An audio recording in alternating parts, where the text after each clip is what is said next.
llaman a mi teléfono o al de mi esposa, no me acuerdo, tu taller se está quemando.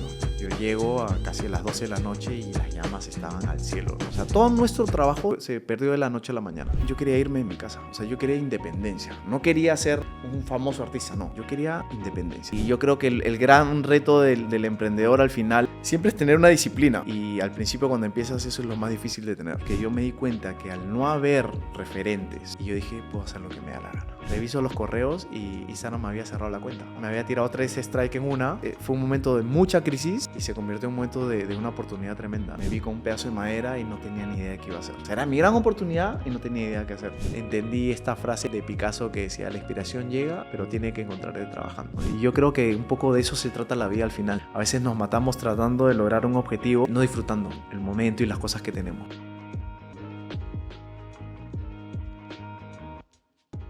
Antes de empezar con este episodio, solo quería agradecerte por ser parte de esta comunidad y escuchar estas conversaciones. Tenemos grandes planes para escalar este podcast y aportarte muchísimo más valor. Hay un solo pequeño favor que tengo para pedirte. Actualmente el 60% de las personas que escuchan este podcast no están suscritas a nuestro canal. Me encantaría bajar ese número. La razón por la cual puedo traer estos invitados y tener estas conversaciones donde les hago preguntas en base a mis propias dudas e intereses es porque escuchas estas conversaciones, likeas, comentas y te suscribes. Si te ha gustado alguna de estas conversaciones y las publicaciones que hacemos, suscribiéndote a nuestros canales como YouTube, Spotify o Apple Podcasts ayuda muchísimo a que sigamos creciendo, aportando valor y que más invitados quieran participar. Además, en línea a incluirte en la conversación, si dejas un comentario en nuestro canal de YouTube con una pregunta o tema de interés, me esforzaré en encontrar el invitado ideal para responderla. Gracias, disfrute la conversación. Marcelo, gracias por venir. Chévere, encantadísimo. Eres el primer artista que tengo en este podcast. Hace tiempo que me moría de ganas de conversar contigo. Tu arte yo lo he tenido presente en mi vida desde chiquito, desde hace años, porque a mi mamá le encanta ahí los gorditos con los corazones. Entonces siempre he visto ahí en mi casa desde de cerámica, de dibujos, tazas, de todo. Hay mucho de qué conversar ahí. Empecé a indagar un poco de tu vida y creo que tienes una trayectoria muy interesante. Yo como artista no tengo nada. Yo en verdad, o sea, pésimo en el colegio en arte. Yo creo que si yo tuviese que ser artista tendría que, no sé, aspirar a ser algo como un Jackson Pollock y cruzar los dedos a que me vaya bien. Sí, sí, sí. Me interesa saber, ¿cuál es tu primer recuerdo en relación al arte? La verdad es que casi como tú. O sea, yo en el colegio, una de las peores clases era la de arte. O sea, y la mejor era, no sé, educación física, ¿no? Yo escogí arte un poco por descarte, ¿no? Porque no me gusta estudiar, odiaba las matemáticas, entonces quería algo en mi cabeza en ese momento fácil, ¿no? O sea, sin pensar en la consecuencia de lo que implicaba el después. O sea, podría ser fácil de pronto la carrera y después iba a ser de que ibas a vivir y todo eso, pero la verdad es que mi análisis llegaba hasta simplemente el momento de estudiar. Entonces mi opción fue arte, ¿no? O sea, pocos números, imagino que pintaré, dibujaré y poco estudio, ¿no? Y esa fue la decisión. O sea, mis padres muy sorprendidos porque nunca nunca dibujé de pequeño, no me interesaban, no sé, colores y eso. O sea, yo era una pelota y dale duro, ¿no? Cosa que, por ejemplo, ahora lo veo con mis hijos. El primero, te podría decir con toda seguridad que es cero artístico, al menos hasta ahora, 10 años, pero la menor dibuja todo el día, ¿no? Y no es que dibuje conmigo, simplemente yo llego y está dibujando y, o sea, prefiere eso a estar viendo tele, eso dibuja. Entonces me imagino que ahí es donde digo, mira, esto creo que son de estos artistas que constantemente muestran esta vocación de pequeños, ¿no? Yo al menos no la tuve. Yo creo que la encontré en los primeros días de pisar la universidad y dije, o sea, esto me encanta, ¿no? Pero tú, o sea, mira, pasé toda esa, entre comillas, incertidumbre de decir, bueno, estoy llegando aquí, normal, pero una vez que llegué, vi lo que hacía la gente y sobre todo que después pisé el patio de esculturas, dije, esto es lo que quiero hacer, ¿no? Yo postulé pintura y rápidamente mi mente fue hacia escultura, ¿no? ¿Consideraste otras carreras? O sea, porque estudiar arte... Sí considero otras carreras. Tuve la suerte yo terminé el colegio a los 16 y entonces medio que tenía un año ahí que podía hacer otra cosa, ¿no? Entonces, Mi mamá me habló de una beca, de un programa que era estudiar fuera, en Estados Unidos. Y yo la tomé sin pensar, porque era aprender el inglés, que yo de una otra manera siempre había querido, era muy malo. Y chapé este programa, me fui de intercambio un año, aprendí inglés y ahí en el colegio es casi como una universidad, hay muchos cursos opcionales. Entonces yo escogí todos los artísticos y escogí dibujo arquitectónico, algo así, y fotografía, ¿no? Que eran los que más o menos estaban por ahí. Y no me gustaron, ¿no? La fotografía, en ese momento no conecté, el dibujo me pareció muy, muy estático y el arte dije, no, esto quiero hacer, ¿no? En ese momento, ¿tenías una visión o una idea de lo que te hubiese gustado que sea de tu vida? No. Y te voy a decir una cosa, no la tuve hasta fácil 1 o 2 años antes de terminar la universidad. O sea, yo creo que fui muy inconsciente y disfruté como estudiante. O sea, siendo ojo, fui malísimo en los estudios en el colegio, pero en la universidad me fue muy bien. O sea, fui muy responsable porque me gustaba, quería aprender. Me sentía siempre inferior con respecto al talento. O sea, miraba a los costados y siempre había alguien que dibujaba mejor que yo. Siempre, ¿no? Entonces yo sentía que necesitaba darle una cuota extra o compensar esa falta de dibujo, esa falta de talento de pronto con prestar atención, con dedicación, con algo más. Y eso me hizo siempre estar un poco más conectado, creo yo, ¿no? ¿Consumías arte, o sea, fuera de la universidad? Cero. Hasta ahora consumo muy poco. Muy poco. ¿Qué te inspiraba en aquel entonces? ¿Veías películas, escuchabas música? Mira, la verdad es que soy raro. Yo hoy conecto los puntos hacia atrás y entiendo por qué hago lo que hago hoy, ¿no? O sea, por qué el tipo de arte que hago, por qué el camino que he escogido que va. Yo diría un poco más paralelo o en otra dirección del arte tradicional, fine art que muchos anhelan. Y es porque de pronto, no sé, mi formación, mis padres, no sé, o sea, muy poca música, muy pocas películas en sí, no había esta vaina de tener que ver ciertas cosas, muy pocos viajes, la verdad, no había mucho dinero cuando era pequeño, mucho trabajo, entonces, disfrutaba lo que había, ¿no? Que me parece Disfrutar súper lo que había. interesante porque hay mucha gente que, al igual que tú, Ujú.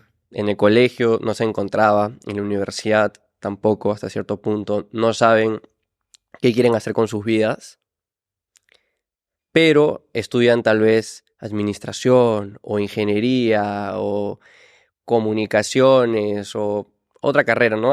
Tal vez derecho, etcétera, que no son tan riesgosas como Ya, carreras, como como arte. caminos, como arte. Sí, Entonces, sí. yo me imaginaría que el sentirte perdido estudiando algo que para la sociedad no tiene un camino muy claro, un camino al cual te va a dar de comer, entre comillas, puede generar mucha ansiedad. ¿Sentías esa ansiedad o no? No la sentí, no la sentí. Hoy digo, wow, felizmente, ¿no? Y cuando yo me siento, la verdad, es con muchos, chicos que recién quieren estudiar o están terminando su carrera porque, no sé, conozco a la mamá o me escriben y vienen y conversan y la verdad es que yo empiezo a sentir estrés de lo que podría venirles o del camino que ellos tienen que hacer, ¿no? Yo te diría que más que el arte, que de todas maneras es una carrera difícil, yo creo que el ser emprendedor es difícil, ¿no? O sea, el ser tu propio jefe, el abrir tu propio camino, toda esa parte en donde no hay una estructura, en donde tú tienes que más o menos diagramar tu estructura, es la parte complicada, ¿no? En este mundo de arte hay este cliché de el artista hambriento, el starving artist, ¿no? Ujú.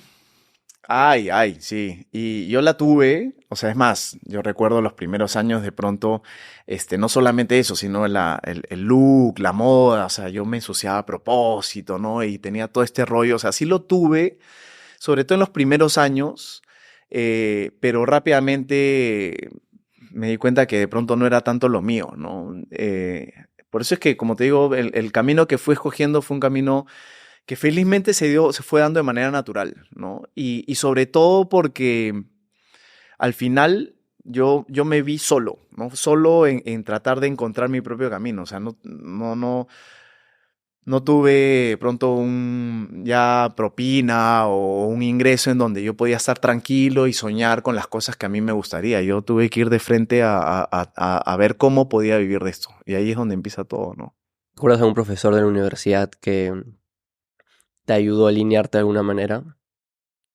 No, no, porque yo creo que la universidad, muchos critican esto, pero la universidad no necesariamente te prepara para qué viene después, ¿no? Creo que todo es tu arte y cómo lo manejas, ¿no? Hay mucha crítica con respecto a, no, es que nos deberían enseñar a hacer un portafolio, nos deberían enseñar a esto. Y yo digo, bueno, puede ser, ¿no? Pero el hecho que no lo hagan también es interesante porque eso hace que tú tengas que ver cómo hacerlo. Y ese creo que es el diferencial al final, ¿no? ¿Y cuándo empezaste a, de cierta manera, notar, a crear tu propio estilo, tu propio gusto de cómo transmitir tu arte? Yo siempre creo que en toda historia hay momentos determinantes, ¿no? Momentos que de una otra manera van cambiando o van diseñando un poco el camino. En mi caso, el primero y el más importante era el no tener recursos, ¿no? O sea, el estar solo frente, ya terminé la universidad, hijo, terminaste, tú empiezas, ¿no? Y te ves sin plata en el bolsillo. Y yo lo primero mi primera gran meta, y aquí es la diferencia, era, yo quería irme de mi casa, o sea, yo quería independencia, no quería ser un famoso artista, no, yo quería independencia, quería tener mi departamento de repente o tener vivir solo, ¿no? Entonces, con eso te das cuenta que mi motivo no iba por un gran sueño, sino era por un sueño concreto y tangible. O sea, yo necesitaba hacer dinero para irme de mi casa. ¿Había la chance de que ese dinero no venga por arte, sino ponerte a trabajar en un lugar? ¿O fue, no, me cierro, de alguna manera tengo que encontrar de que ser Yo, independiente a través del arte? creo que nunca lo pensé porque en mi caso yo empecé a trabajar en el negocio familiar, entre comillas, pero que no nos pagábamos, que mi papá diseñaba y fabricaba muebles, mi hermano es arquitecto, siguió eso y yo un poco ayudaba ahí, ¿no? Y en las horas libres hacía mis esculturas, ¿no? A mí me tomó 2 años hacer una primera conexión, ¿no? Que fue en un evento de Casacor, puse mis esculturas, me dijeron, nos encanta, me hicieron unos pedidos y ahí empezó mi carrera, ¿no? Entonces, no tuve tanto este problema de decir eh, por dónde consigo, porque un poco me vino, ¿no? Hoy digo 2 años como si fueran muy rápidos, pero fueron 2 años complicados.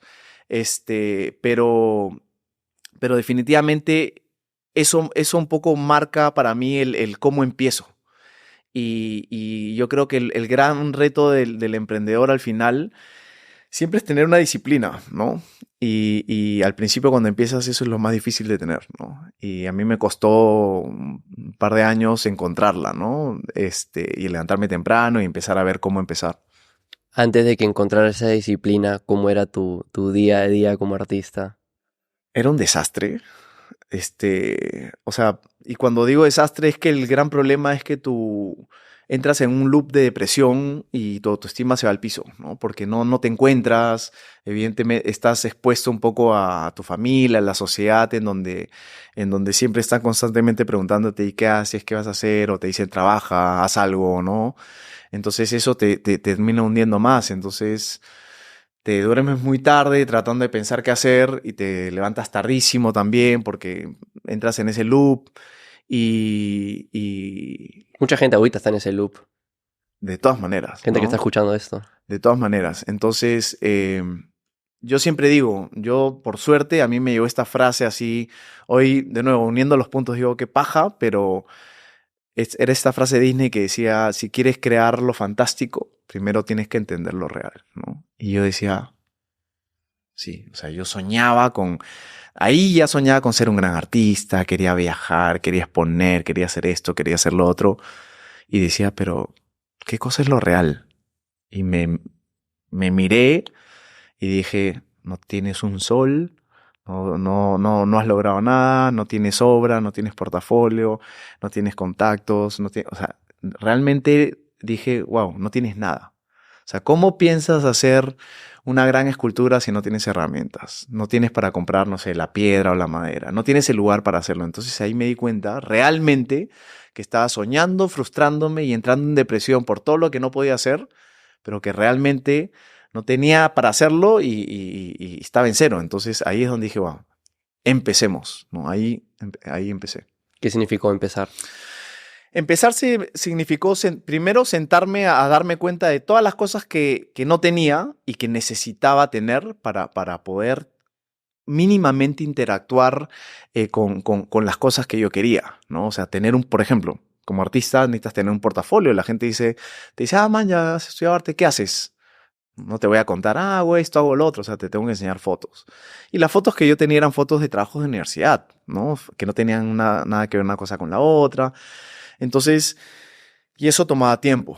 Entonces, ahí nomás ya estás entretenido a tratar de armar un portafolio que sea consistente, que tenga de pronto una temática. Entonces, ya tu cabeza empieza a trabajar, empiezas a decir, necesito esta herramienta, necesito esto acá, te va dando un orden, te va dando un horario, te va dando ya una planificación en el tiempo, al menos te dices, ya esto me va a tomar 3 meses, y son 3 meses que ya no estás deprimido porque te levantas a empezar algo y a terminarlo, ¿no? Y así las oportunidades empezaron a llegar y lo primero que me di cuenta es que en Lima no habían oportunidades. ¿Por qué? Porque en el año que yo salí, en el 2000, 2002, casi todos los artistas que tenían recursos terminaban y se iban del país, ¿no? O sea, los mejores o los que tenían de repente mejores contactos se iban a estudiar afuera. Por a una seguir una falta de maestría. cultura de comprar arte Totalmente. en el país. Y eso a través de los años había generado un hueco en Lima. Entonces la gente no necesariamente compraba arte, ¿no? Y lo que en ese momento yo vi como un problema terminó siendo una oportunidad porque yo me di cuenta que al no haber referentes y no haber un camino, o sea, cuando hay un referente, el referente te marca un camino. Mira, esta persona hizo esto, ya. Más o menos tú vas alineándote, pero ahí no habían muchos, casi nada. Y yo dije, puedo hacer lo que me da la gana, ¿no? Entonces es lo que hice y avancé. Había muy poca crítica, ¿no? Había muy poco todo, y eso me permitió ir avanzando y felizmente funcionó. Y ese proceso de empezar, de cambiar tu manera de actuar, de tener esa disciplina, eventualmente te llevó a esta exposición en Casacor que mencionaste hace un momento. Sí. Que tengo entendido, esa fue la primera vez donde alguien apreció tu arte de alguna manera, ¿o no? Sí, esa fue la primera vez. Yo llegué al evento mira, la historia es curiosa porque era la gran oportunidad de mi vida. Mi hermano, 2 años menor, muy conectado él al sistema, haciendo muebles, o sea, él sabía qué tenía que hacer y yo me vi con un pedazo de madera y no tenía ni idea de qué iba a hacer. O sea, era mi gran oportunidad y no tenía idea de qué hacer. Estaba con la autoestima tan bajo que yo le decía a mi hermano, tú dime qué hago. Tú dime qué hago y yo lo hago, ¿no? Y él así rápido me dijo, no sé, hazlo con lo que tú quieras. Y me dijo, ¿te acuerdas que en la universidad hacías estos gorditos? Ya, haz uno de esos, ¿no? Y yo, bueno, no. Entonces hice 2, los terminé creo que un día antes, lo llamo a mi hermano y le digo, ¿sabes qué? Hay que presentar otra cosa porque han salido feos, no me gustan, me da vergüenza. Los pusimos. A los 5 minutos que entró, o sea, las segundas 2 personas que entraron, se vendió. Y esa noche me pidieron hacer 7 más y de ahí no paré. ¿Qué hiciste después de eso? O sea, ¿cómo se fue dando esa trayectoria? ¿Cómo se fue creando tu nombre como artista? Lo primero que tuve que hacer en ese momento fue contratar una persona, porque yo hacía todo, ¿no? Entonces, fue habilitar un espacio que no tenía, ¿no? Y nos dedicamos los siguientes meses básicamente a trabajar, porque teníamos un poco los pedidos ahí encima, ¿no? Como artista, ¿cómo decides qué delegarle a alguien? Siento que es algo tan personal, o puede ser algo tan personal dependiendo del artista, pero... Mira, yo no he tenido mucho esa parte... No sé ese ego de que es mi arte, no sé si tengo esa palabra tan romántica, ¿no? Yo creo que siempre he sido bien analítico. Más bien, ya en esta etapa, 20 años después, sí hay situaciones en donde sí me vienen de vez en cuando, ¿no? Pero yo fui muy analítico en ese momento porque yo un poco el sentarme en esa primera etapa, tratar de analizar el mercado, qué había, cómo podía vivir, yo vi rápidamente que habían pocas galerías en Lima, 3, 4, habían un centenar de artistas haciendo cola y decía, la oportunidad va a ser muy poca. Y aún así, si yo tuviera la oportunidad, en ese momento era el 30 o 35% de comisión. Entonces yo decía, a ver, para poder vivir de esto de aquí, a mí me gustaría vivir en un departamento de más o menos este tamaño, con este sueldo, sacaba mis gastos fijos y decía, "Pues, tengo que hacer 30 esculturas o qué sé yo". Entonces yo decía, yo sacaba mi cálculo y decía, solo no puedo. O sea, no me daban los números. No sé si ese es un ejercicio que un artista promedio normalmente hace. Bueno, yo lo hice. Y ahí me di cuenta que tenía que trabajar con otra persona, que si lo que yo podía aceptar eran 6 esculturas, debía aceptar las otras 6 que había dejado en stand-by para poder tener un poco, el poder llegar a esa meta de ingresos, ¿no? Entonces ahí un poco, yo creo que ahí se fue gestando un poco el modelo de negocio. Fíjate, hablo de modelo de negocio relacionado al arte y es como, esto de acá no debería ser, pero en el fondo yo creo que el poder analizar eso ha hecho que 20 años después haya podido construir y vivir de mi carrera, ¿no? En este podcast he hablado con, por lo general, emprendedores, no artistas, de nuevo, Sí, ¿no? Que igual yo considero un artista un emprendedor. totalmente. Y hemos hablado mucho de sus procesos, de cómo trabajan con sus equipos, de cómo crean productos, servicios, el día a día, etcétera. Me es de muchísima curiosidad tus procesos, ¿no? Tu proceso creativo, tu estructura de trabajo, ya no la inicial cuando eras este joven de autoestima baja Claro. que se quedaba despierto hasta tarde y levantaba tarde, sino ya como un artista profesional. Sí, a mí me ayudó a empezar de abajo, ¿no? Porque no solamente en el taller, fíjate, ¿no? En donde tú recibes vas y compras la piedra, sabes qué piedra comprar, la recibes y haces todo el proceso, igual con la madera. También en la galería, ¿no? O sea, yo era el vendedor, el contador, el limpiador, atención al cliente, venta, postventa, contabilidad. O sea, yo he pasado absolutamente por todos los procesos porque al principio era solo yo, ¿no? Y de pronto llegaba una vendedora y éramos nosotros dos y así. Que es súper positivo que hayas pasado por todas esas Es áreas. súper positivo porque eso después te da la capacidad de poder dirigir el equipo, de poder saber si es que hay una persona que está lenta, o si es buena o no es buena. Eso, la verdad es que te da un ojo fundamental para poder hacer crecer un poco la empresa, ¿no?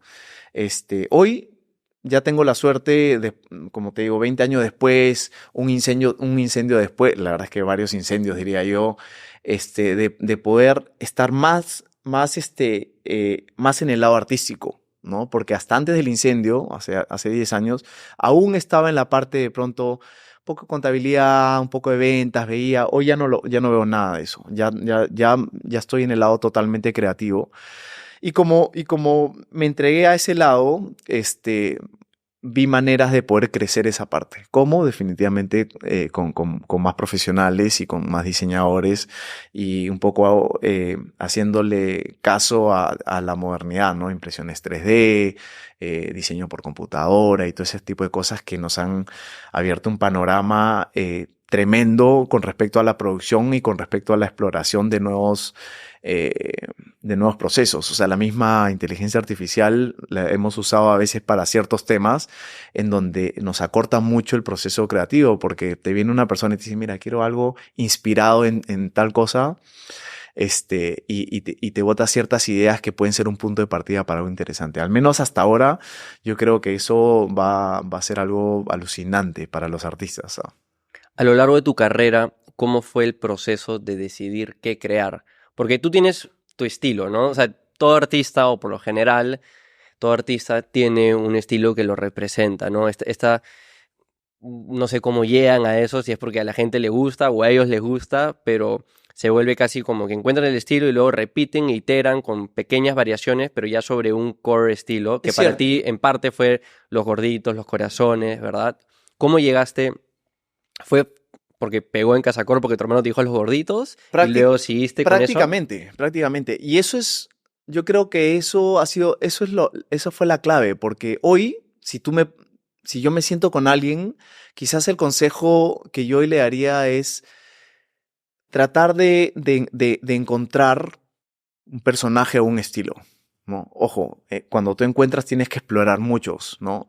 Porque de una otra manera, a mi manera al menos de ver las cosas, es mejor conocer a alguien por un estilo que de pronto después me puedes presentar una exposición con nuevas propuestas y esto, pero me es mucho más fácil encontrarte con una línea de trabajo. Y te diferencia también y crea como que barreras de entradas a competir contigo porque te Totalmente. ganas un estilo que ya ni un artista quiere copiar porque ya si eres el Sí, copión de Marcelo. ojo que hay muchos artistas, diseñadores y creativos que me imagino que esto dirán, no, totalmente lo opuesto. Uno no debería alinearse con algo en particular, debería ser libre. Creo que también es válido, pero a mi manera de ver lo que tú has comentado, yo concuerdo contigo. O sea, este primer estilo creo que es importante. Sobre todo que te da una base para sobre eso poder crear otras cosas. ¿Qué es lo que yo recién quiero hacer, ¿no? Ok, ya vengo muchos años con esto, ahora, ¿qué otras cosas podemos hacer? Y en cuanto al material sobre el cual trabajas ese estilo, porque has pasado por cerámica, Sí, plásticos, hemos dibujo. hecho muchísimos. Yo creo que los vamos a seguir haciendo, pero definitivamente mi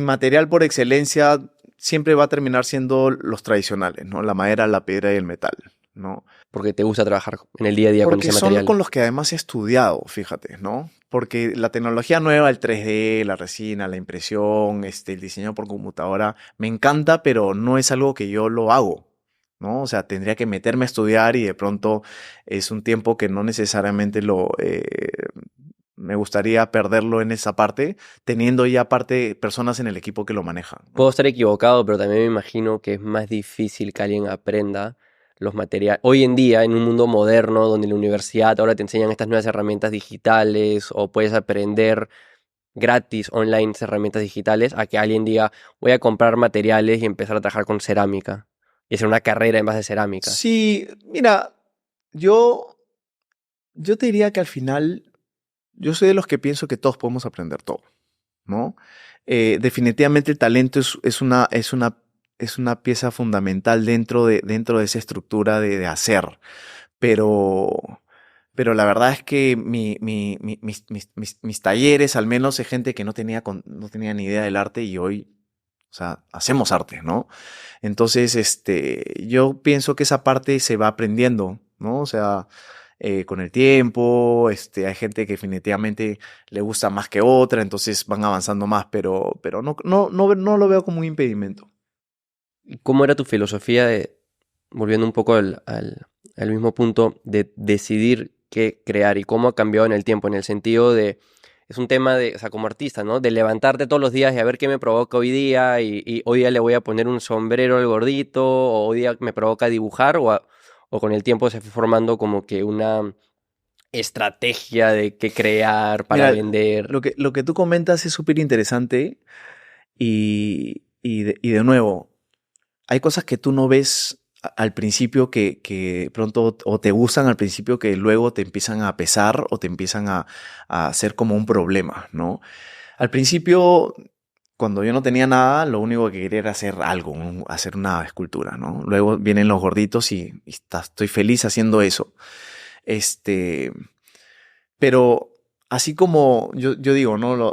Estos personajes han sido son mi bendición o mi salvación, pero también son como una maldición, porque a la hora que quieres hacer nuevas cosas, de pronto la gente te dice, no, pero quiero el corazón, ¿no? Quiero el gordito sujetando el corazón y digo, me imagino que eso es cuando vas a un concierto y el cantante te canta una nueva y tú dices, sí, pero cántame la que yo sé, ¿no? Yo pienso que a veces pasa mucho eso y es difícil ahí ir saliéndote de lo nuevo, salirte de eso, de esa zona de confort implica una serie de otras cosas, estar preparado para ese momento, no sé, explorar otras cosas. Yo siento que quizás ahora estoy un poco más preparado para eso, ¿no?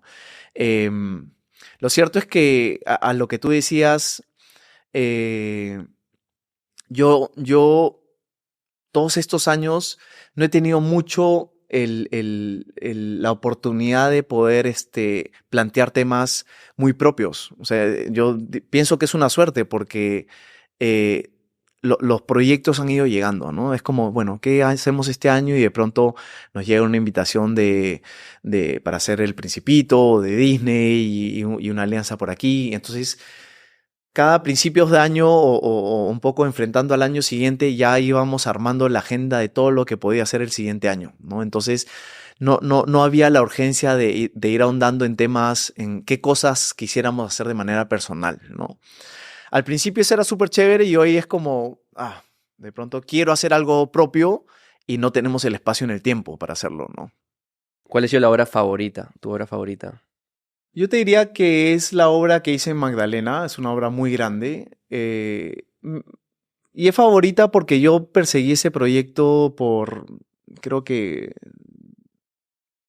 5 años o más, 7 años, o sea, cuando yo empecé la universidad, cuando yo terminé la universidad, al no encontrar muchas oportunidades aquí,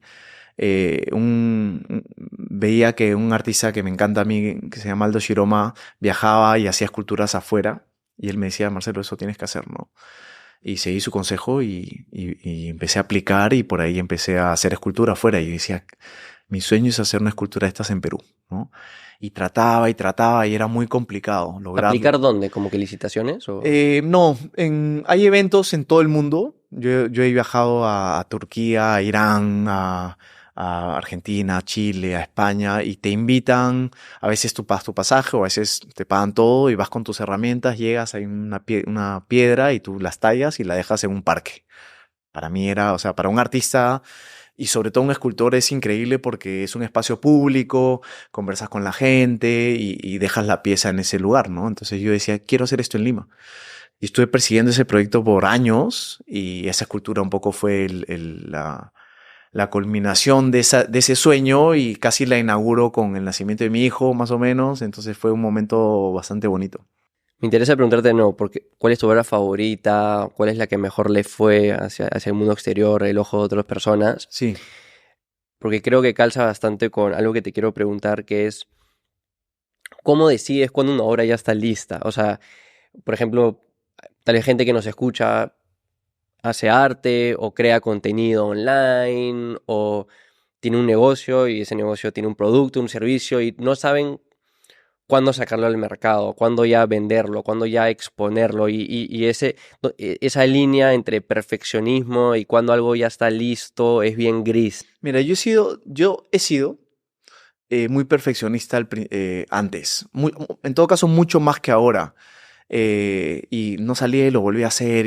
Pero en el tiempo, yo en algún momento leí, uno tienes que sacar la versión 1.0 y de ahí le va haciendo updates, ¿no? O sea, o sacas la 2.0 y así. Y la verdad es que desde ese momento, ahora ya no tengo reparo en tirar en que sale y lo tiro, ¿no? Además, a mí me interesa mucho el ojo de las otras personas. Y si no son educadas con respecto al arte, mejor aún. O con respecto, por ejemplo, a la gastronomía. Tengo algunos emprendimientos de gastronomía también. Porque el artista o el chef y esto tiene mucho más, o sea, tenemos mucho más ojo, mucho más crítica, mucho más referencias, influencias. Entonces vas a de por sí ser mucho más perfeccionista, pero Tú eres súper crítico. tú eres súper crítico, efectivamente. Entonces, a veces yo hago algo y veo que no, pero lo presento a mi equipo, nosotros, o ya como equipo, lo presentamos al equipo de pronto de galería o de marketing, le decimos, ¿qué tal?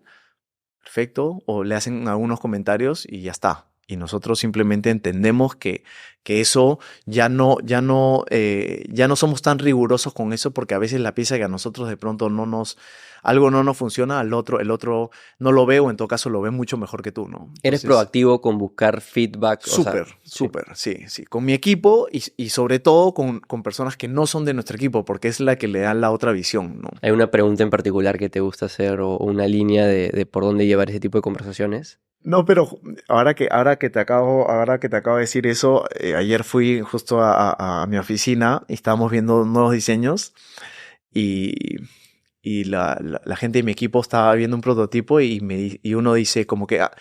y el otro le dice, no le digas qué hay. Entonces, a ver si lo ve, me dice, ¿no? Entonces, te juro que yo he estado así tratando de ver y digo, no hay. Y me explicaron qué parte y le digo, mira, escúchame, va perfecta, no va, ¿no? Entonces,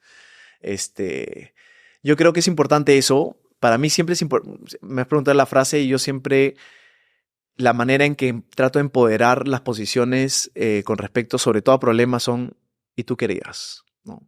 Tú querías. Porque ahí es donde voy entendiendo un poco el pensamiento de estas personas. Y si es correcto, le digo, está muy bien. Y si no, le explico qué haría yo y por qué lo haría, ¿no? Entonces, yo creo que ese preguntar ha sido básico para poder ir empoderando las áreas, los jefes de área sobre todo. Y en líneas a simplemente sacar al mercado esta primera versión, no pensarla tampoco Sí, tanto. sí.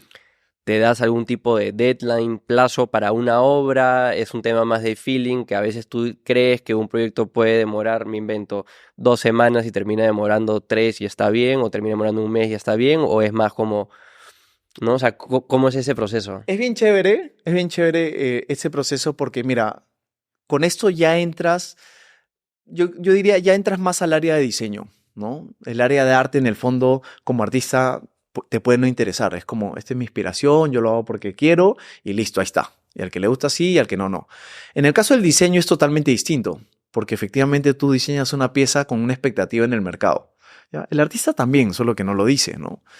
Entonces, nosotros en los últimos años, con el equipo de Maja, mi esposa, y con mi equipo, es más, este año hemos tenido por primera vez una reunión de todas las áreas a estructurar todo el año completo, ¿no? Con respecto a las exposiciones principales, a las campañas principales, a las piezas que íbamos a sacar.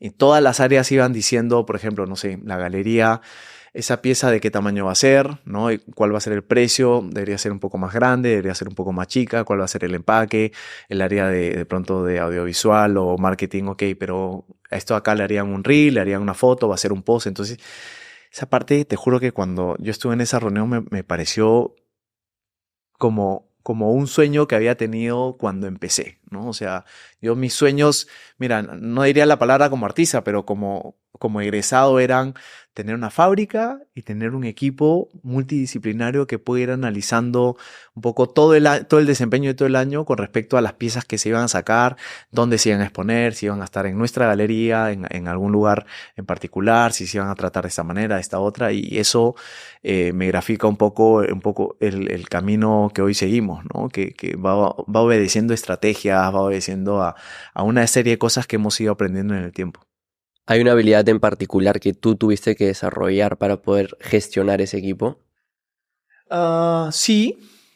Mira, yo tuve 10 años después de haber egresado, yo tuve este incendio. Y los 2, 3 meses siguientes fueron meses de mucha de incertidumbre con respecto a qué iba a hacer, ¿no? Si iba a seguir con el arte. Yo dudé en los primeros 2 si realmente iba a seguir con el arte.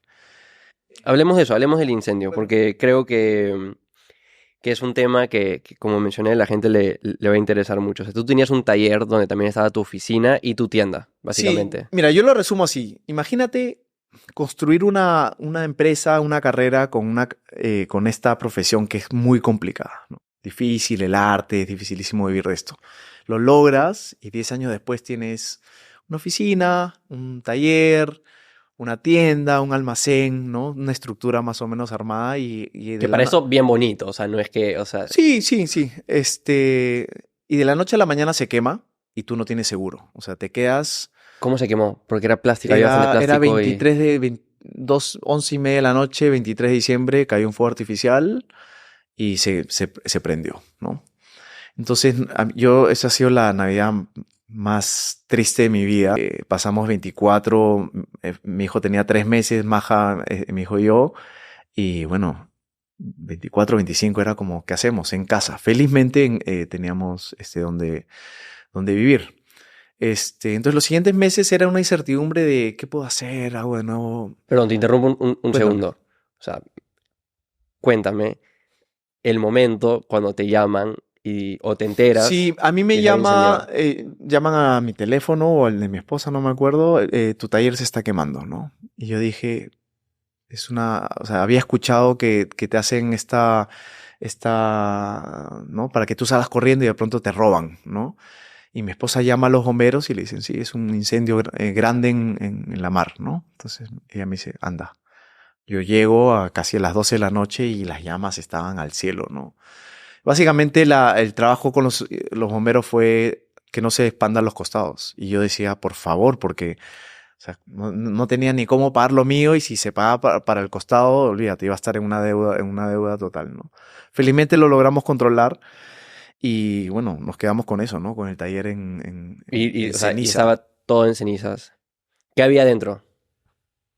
Todas tus esculturas, todo tu stock, todos tus almacenes, materia prima, computadora, o sea, en realidad toda mi vida laboral, ¿no? Todo mi trabajo ahí. Y el de mi esposa, porque ella diseñaba joyas. O sea, todo nuestro trabajo se perdió de la noche a la mañana. Ese primer día o dos, shock total. Esos primeros meses, yo te diría, primeros 2 meses fueron de shock total, ¿no? Shock total. Cuando ese shock empieza a pasar, ¿qué empezaste a pensar? O sea, obviamente una tristeza profunda, me imagino, O para sea, empezar. cosas muy tangibles. Hay que pagar la planilla y hay que declarar a la SUNAT. Era, ¿cómo? ¿No? ¿De dónde? No sé, no hemos trabajado, pero, o sea, todo el mundo está en planilla. Entonces desde ahí ya empiezan los gastos. Ahí te das cuenta que las cosas siguen, ¿no? Entonces, a nosotros nos fue súper mal. O sea, nosotros coincidentemente nos cayó SUNAT algunos meses después y no teníamos documentos. Y le explicábamos, le dimos fotos y SUNAT nos dijo, bueno, pero vayan a pedir facturas a lo que se acuerden, ¿no? Porque tú lo único que tienes son los extractos bancarios, ¿no? Y en ese momento tuvimos que pagar impuestos sobre todos los ingresos y no pudimos deducir los gastos. O sea, nos llegó una multa grande. Perdimos casi todo el personal que teníamos por problemas, porque no había control. O sea, la verdad es que después de ese incendio tuvimos pequeños incendios todo ese año, ¿no? En donde tuvimos que cerrar el taller, tuvimos que perder personal porque no había trabajo. O sea, no es que digas a los meses, empezamos de nuevo como si nada había pasado. Entonces, ahí a mí se me ocurrió la idea de armar 3 equipos, ¿no? Un equipo que atienda el pasado. Y el pasado era la reconstrucción y el pasado era todas las esculturas que se habían quemado, ¿no? O sea, ellos tenían que trabajar el pasado. La otra era trabajar el presente porque necesitamos stock para poder vender y tener ingresos. Y la otra trabajaba el futuro, que eran los pedidos y los trabajos que lográbamos conseguir, pero que teníamos que entregar hacia futuro. Entonces, yo aposté en ese momento por 3 planillas, ¿no? Cuando pudimos haber apostado por reducir la planilla, por ejemplo. Pero yo decía, si reduzco la planilla, me voy a demorar 5 años en llegar al punto antes del incendio. Y nosotros ahí, All in. all in, ¿no? Y apostamos por eso, pero me demoré unos meses. Felizmente porque en esos meses un amigo me habló de un curso en Chicago, del ID de Chicago, el Instituto de Diseño, y me fui a hacer un summer camp de design thinking y todo este tema de análisis y cosas, y eso me abrió la mente, ¿no? O sea, y son cosas que hoy me doy cuenta que aplico en mi modelo 10 años después recién, porque yo recuerdo que en ese momento que hacía con directivos de Nestlé, directivos de empresas grandes, yo era un chibolo así en sandalias, no entendía qué hacía ahí, pero lo único que pensaba era, yo no puedo aplicar design thinking en mi empresa porque no puedo planear. O sea, todo lo que es planeamiento, yo estoy siempre estoy atrasado. O sea, estoy un día atrasado, todo es para ayer y acá me estás pidiendo que piense para futuro, imposible. Yo decía a las empresas, a los emprendedores, no tenemos ese tiempo. Eso es lo que pensé casi todo mi summer camp.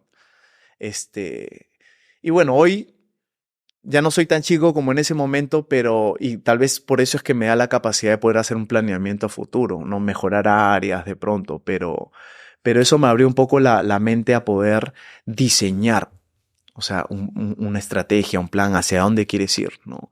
Y me cambió la visión y tal vez por ese Summer Camp es que hoy mi modelo de negocio es muy estructurado con respecto a tratar de entender cómo distribuyo los ingresos, o sea, si es que hay esculturas, hay obras en 2 dimensiones, hay, hay diseño de objetos utilitarios, ¿no? Si es que cómo estructuras las campañas, cómo van los ingresos. O sea, hablar de esto siendo artista es raro, pero eso está dentro de nuestro modelo, ¿no? Antes en esta conversación mencionaste que en la vida hay estos momentos que pueden marcar distintos caminos, ¿no? Momentos importantes. Claramente fuiste muy resiliente con tu esposa después de este momento del incendio. Y replanteaste el negocio, design thinking, como mencionas, una nueva estrategia, etcétera, etcétera. ¿Crees que hubo otro camino que no tomaste dentro de las cartas en ese momento? No, bueno, tal vez, pero fíjate que mi esposa me dijo, mira, no solamente si vas a decidir hacer arte de nuevo, no, quiero que no solamente hagas eso, sino quiero que pruebes las ideas que se te puedan ocurrir, porque no quiero que mañana más tarde tengamos esto de, pucha, pude haber hecho esto otro. Y es por eso que desde ese momento nacieron un par de emprendimientos de gastronomía, que era de pronto ese bichito que yo tenía de querer hacer algo, que la verdad es que les ha ido súper bien. Y yo creo que con eso hice un check muy importante, y hoy ya no tengo ese bicho y me ha dado mucho más tranquilidad de poder entregarme hoy a hacer a hacer arte, ¿no? En un video que vi tuyo preparándome para esta conversación, un TED Talk, básicamente lo resumiste en la palabra resiliencia. ¿Qué significa esa palabra para ti? Hoy muchas cosas, en ese momento era la primera vez que lo había escuchado. O sea, yo había preparado esta exposición de todas estas piezas quemadas y todas estas fotografías del momento del incendio. eh, y me pasaron dos cosas súper importantes, ¿no? Como yo no tenía mucho este ejercicio de ahondar tanto en cosas mías, mi arte por lo general es muy divertido, muy cotidiano. Los reboté con otro amigo artista, y él me dijo, mira, el título de tu exposición es Resiliencia. Y yo, me dice, búscalo en el diccionario.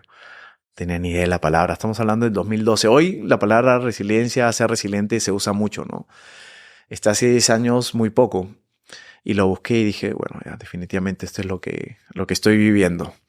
Y la otra importante que me pasó es que haciendo la búsqueda para la exposición, encontré que el nombre de mi hijo, que había nacido 3 meses antes, era Ignacio y que que significaba nacido del fuego. O sea, ignis, fuego, natus, nacer, ¿no? En griego, latín. Y yo dije, wow, esta historia ha estado destinada para nosotros y de esto tenemos que aprender. Y la verdad es que fue un punto de inflexión importante en nuestra vida, ¿no?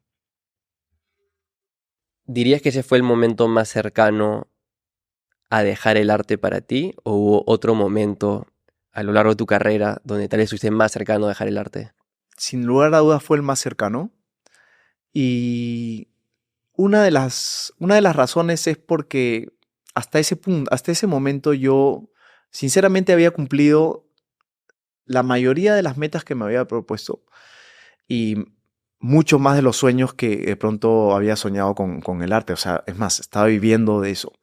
Pero había sido difícil, había tenido que ser muy consciente de a dónde mirar, ¿no? Porque yo creo, bueno, después lo he vivido con otros amigos en otras profesiones. El mundo no es muy colaborativo, ¿no? Entre profesionales sobre todo, ¿no? Siempre hay muchas críticas y eso. Y yo siendo mucho más joven, escuchándolas por aquí, era muy consciente de que eso no podía desviarme de mi camino, pero era muy consciente de a dónde tenía que mirar y qué cosas tenía que escuchar. por no decir qué cosas no tenía que escuchar. Entonces, eso era una constante, lucha y yo era muy consciente de eso. Cuando nace mi hijo, yo dije, voy a dejar el arte. O sea, ya logré, ya habíamos logrado económicamente inclusive también una estabilidad. Dije, ahora voy a hacer diseño, que es lo que me gusta, juguetes, cuentos, cosas donde no voy a tener de pronto este tema medio que presente. Pero cuando al final decidí regresar con el arte después del incendio, mi esposa me dice, escúchame, regresas, pero te dejas de huevadas. O sea, vas tranquilo, feliz y concentrado en lo que te gusta, ¿no? Y yo dije, o sea, ya estaba mayor, ya tenía un hijo, ya no podía entrar en tantas cosas y la verdad es que de ese momento ahora, por eso es que hoy, o sea, somos mucho más entregados al diseño, hemos trabajado con muchas licencias, seguimos con eso, entonces como que me quitó este tema atrás de la oreja que siempre te dice qué cosas crees que debes hacer y no estás haciendo, de pronto este sentido de culpabilidad que de pronto a veces lo tenemos con las cosas que hacemos, ¿no? Yo lo tenía.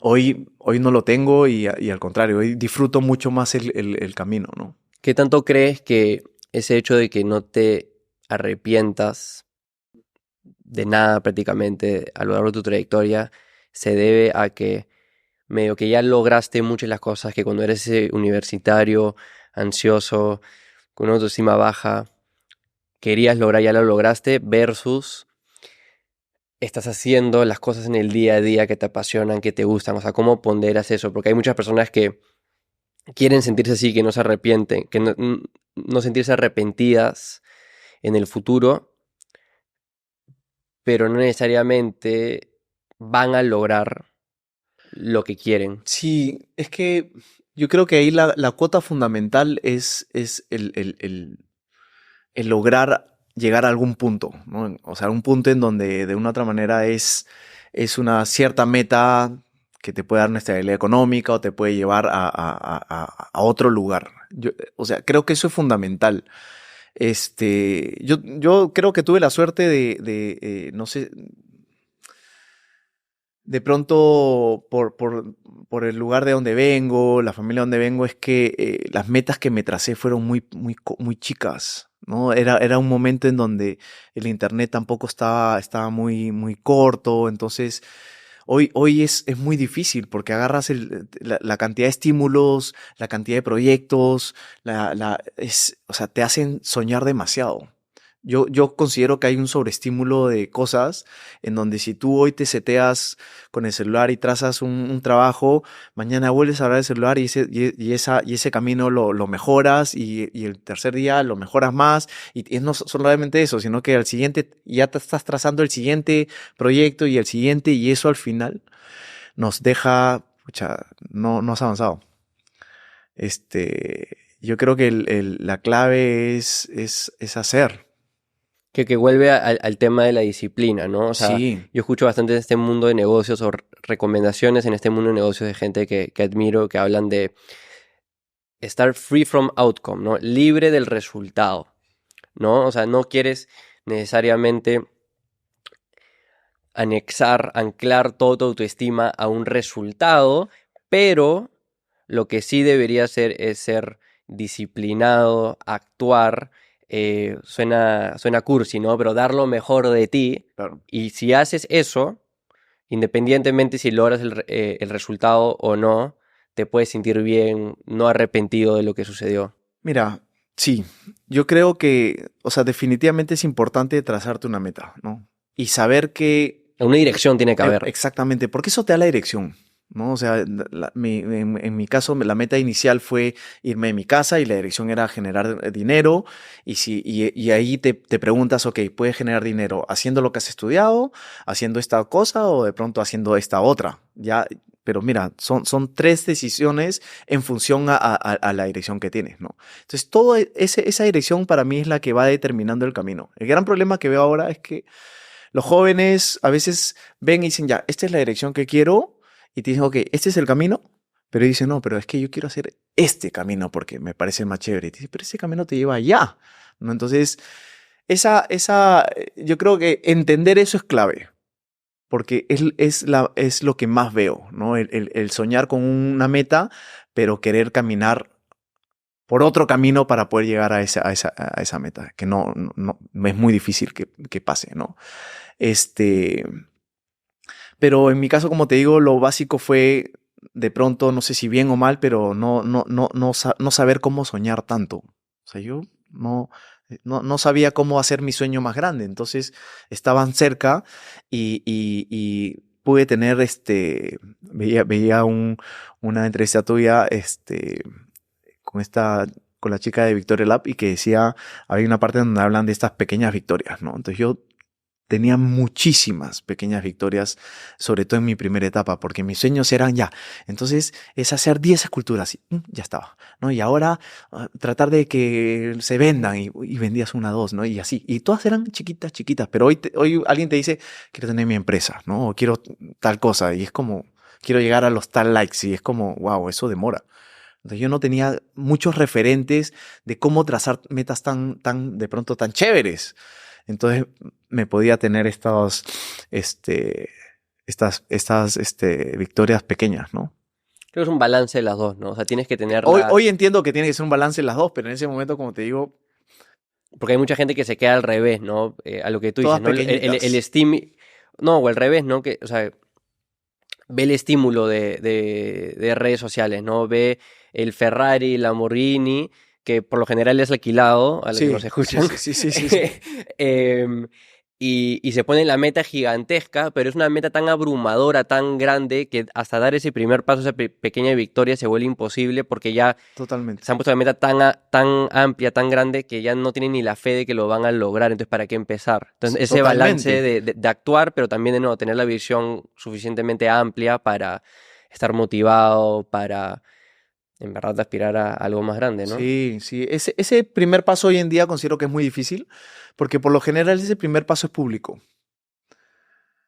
O sea, hoy en día es muy difícil que ese primer paso que das de emprendimiento no sea público, porque el primer paso es abrir tu marca y abrir el perfil. Yo me acuerdo en el 2017, o sea, ahora que tengo este podcast y pongo mi cara frente a la cámara y ese miedo ya se perdió, pero me acuerdo en el 2017, ese primer... ya tiene una agencia con 9 colaboradores, o sea, no era como que yo con Santiago en la sala de la casa de mi mamá, ya teníamos un equipito, o sea, era algo cool, ¿no? Claro. Pero igual, ese primer post, ¿no sabes? Como que me acuerdo que Santiago y yo como que a la vez ya como que post y tiramos el celular y era como que no queremos que nadie sepa que tenemos algo que está andando relativamente bien y hemos empezado algo nuevo. Porque como tú dices, ¿no? Ya es este mundo donde las cosas son tan públicas y el hacerlo público ya te compromete a tener que actuar, a lograrlo, Exactamente. a que funcione de cierta manera y ahí es donde ya hay esta presión extra. Exactamente. Porque ya no solo es tu objetivo, ya es lo que tú le has dicho al mundo que vas a lograr y da mucho miedo, pero es necesario. Da muchísimo miedo, pero así son los comienzos, ¿no? Y ayuda bastante, ¿no? En verdad ayuda decirle al mundo lo que quieres lograr. Te compromete de una manera, ¿no? Yo no creo en estas cosas mucho, lo de tipo El Secreto, este libro famoso que dice que manifiesta al mundo lo que vas a lograr, etcétera, pero en verdad funciona, ayuda, en verdad, porque te alinea, te compromete. Yo creo que ayuda también a liberar la tensión, ¿no? Porque ya una vez que lo sueltas, ya es más fácil, ¿no? Pero yo creo que al final, para mí, una de las cosas que han sido muy importantes han sido, independientemente del resultado de la meta, es ser honesto contigo. Porque es muy fácil caer en la tentación de tratar de ir de ir con la movida. O sea, en tratar de hacer las cosas que tú sientes que están de moda o que todo el mundo las va a probar. Es muy fácil saber qué cosa es eso, ¿no? Porque lo escuchas, porque lo ves. Pero al final, al menos por experiencia me he dado cuenta que cuando eso pasa, el discurso que das, el mensaje, lo que hablas, no es personal, no es propio. Y eso al final empieza hace que no puedas perseverar con eso.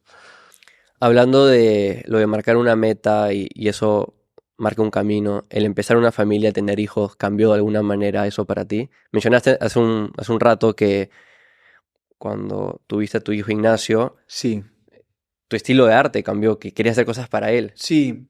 Eh, Pero en general, como visión de vida, a mi manera de ver, porque yo creo que hay muchas maneras, yo entiendo que o sea, cuando al menos mi esposo y yo cuando decidimos formar una familia, entendimos que todo lo que hacíamos de pronto iba, o sea, si bien es cierto, sigue siendo súper importante, iba a pasar a un segundo plano. O sea, lo primero iban a ser nuestros hijos. Entonces, todo empezó a girar en torno a eso. Y te doy pequeños ejemplos, ¿no? Porque de pronto en mi carrera yo pude pensar, ¿sabes qué? Seguimos o tratamos de abrir un mercado nuevo. Para eso yo voy a tener que estar viajando y voy a tener que hacer esto y voy a estar muy poco tiempo en casa, empujando un poco la carrera y empujando a seguir mi sueño, ¿no? Este, eso pudo pasar, pero nosotros decidimos que más importante iba a ser el estar en tiempo con ellos, ¿no? Entonces yo creo que eso es el cambio, quizás ese fue el cambio más importante, ¿no? En que había muchos proyectos y muchos sacrificios que lo hubiéramos hecho, pero como ahora están ellos, lo decidimos dejarlos, ¿no? por algo mejor. Sí, sí, por algo de mejor, al menos para nosotros, como te digo, yo creo que la fórmula de la paternidad no hay una sola, hay miles, y cada uno se va acomodando a la que le parezca mejor, ¿no? Como artista, ¿qué nuevo arte inspiró que tal vez antes, que no crees que sin tus hijos hubieses podido de cierta manera idear o transmitir? Am, yo creo que más que eso, yo con las licencias, por ejemplo, a mí se me abrió una puerta que hoy me es muy difícil de cerrar, ¿no? Porque las licencias, Mickey Mouse, no sé, Pixar, Warner ahora, estamos eh, con Sanrio para el próximo año, por ejemplo. O sea, esa conexión del personaje con los personajes que ellos están, que han hecho, que están dibujando, que ven en la tele y que de pronto yo los pueda hacer, o sea, para mí eso es súper chévere, ¿no? Que hoy lo viví de una manera inversa, por ejemplo, esta vez con Batman, porque Batman era el dibujo que Batman y Superman era lo que yo recuerdo a mi papá siempre dibujar.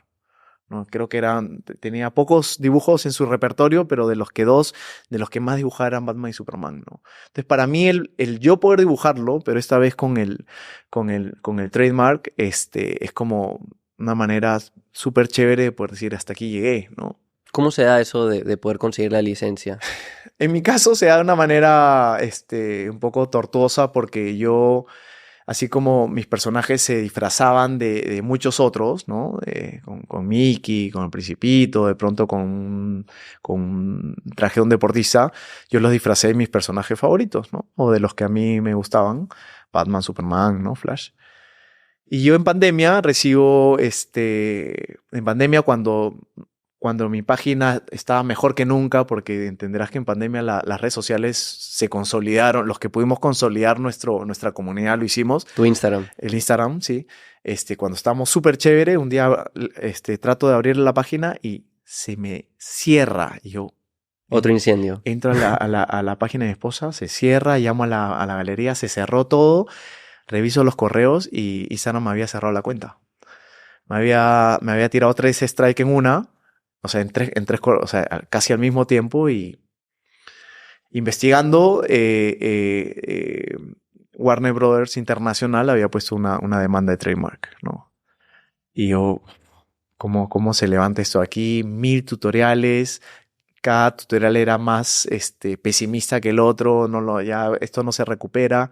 Claro, tienes que llamar a Mark Zuckerberg. Oh, yo te digo, al menos lo sentimos peor que el incendio, fíjate, o sea, y ahí con eso te das cuenta que nuestra vida digital la tenemos pero demasiado presente. Y al final logré conversar con el directivo de trademark en Warner y hacerle la propuesta de trabajar juntos. O sea, por quejarte de que te habían cerrado la cuenta terminó saliendo uno de los mejores, de Sí, mejores relaciones de tu vida. vi la oportunidad de la comunicación como una oportunidad de poder plantear un proyecto. O sea, en mi cabeza fue, ya estamos conversando, estoy conversando con el VP de Warner y ahí le solté el proyecto y me dijo, ¿qué podemos hacer? Le dije y me dijo, bueno, vamos para adelante.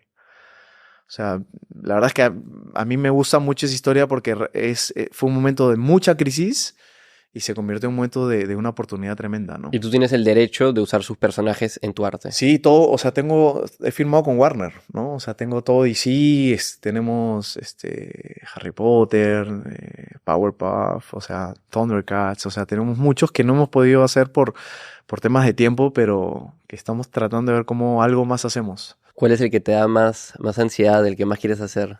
Batman es el más chévere para mí, ¿no? Me encantaría hacer Thundercats porque con eso he crecido, por ejemplo, ¿no? Pero está un poco Conozco, pero es difícil un poco antes de mi generación. Sí. No es tu generación, pero sí. Por un tema de añoranza, ¿no? Sí. La parte digital, se ha constituido en una herramienta para nosotros muy importante. Es interesante porque, mira, yo luché, o sea, por 2 años planteé la idea de abrir la web con mi esposa y su equipo, ¿no? Cuando la primera fue creo que 2017 y prácticamente me dijeron, Marcelo, las web no funcionan. Y es la verdad, en ese momento las páginas web habían casi desaparecido, las usaban grandes empresas, pero y yo le decía, es que necesitamos vender por web, ¿no? No. Un año después dije, tenemos que abrir y demoró un año ese tránsito entre hacer un cambio, porque eso obedecía a hacer el cambio de tener mucho más diseño, mucho más objetos, incursionar mucho más en la cerámica y hacer toda esta página web que la terminó haciendo mi esposa con la persona que trabaja de puros tutoriales. Me dijo, Marcelo, ¿Hicieron un Shopify? Hicieron un Shopify, y que después lo tratamos de mirar a otra plataforma y me dijo, no, escúchame. No, quédate en Shopify. Me dijo, es increíble. Me dijo, o sea, a veces hay que probar, ¿no? Y a nosotros nos agarra la pandemia. Inauguramos la web en diciembre del 2019. Vendió la mitad de lo que vendió la tienda física. Fue un éxito rotundo. Y nos agarra la pandemia con la web operativa y los almacenes llenos. Y en ese momento dije, ha sido la peor decisión. O sea, no, ¿qué vamos a hacer con todos estos talleres así? Y después, hasta el día de hoy, la web es una herramienta fundamental para nosotros. O sea, es la mitad más o menos, ¿no? Del modelo. Quiero hablar de eso. Bueno, este es un podcast de negocios, de emprendimiento. Has mencionado a lo largo de la conversación cómo has ido formando un equipo, Uh-huh. cómo ahora ya planifican, se organizan, etc. Cuéntame cómo ha sido ese proceso para ti, no necesariamente de la creación del arte, sino de la formación y el escalamiento del negocio. ¿Cuándo fue que en verdad te lo empezaste a tomar en serio como, ya no soy yo el artista, ahora soy yo el dueño del negocio que en verdad quiere crear algo más grande que mí mismo? El cambio lo di más o menos por ahí, 2017, 18, porque... No hace mucho. No hace mucho, porque, o sea, es un cambio que obedece en realidad un cambio de modelo, ¿no? El modelo hasta ese momento yo era el artista, yo diseñaba, estaba ahí trabajando con la gente y, bueno, de ahí salían las esculturas, ¿no? Lo que yo visualicé en ese momento yo necesito, tener más tiempo, ¿no? Quería tener más tiempo con mi familia, quería tener más tiempo para poder generar otro tipo de proyectos, quizás más grandes, quizás en otros países, o incluso poder pensar hacia dónde, cuál es el siguiente paso, ¿no?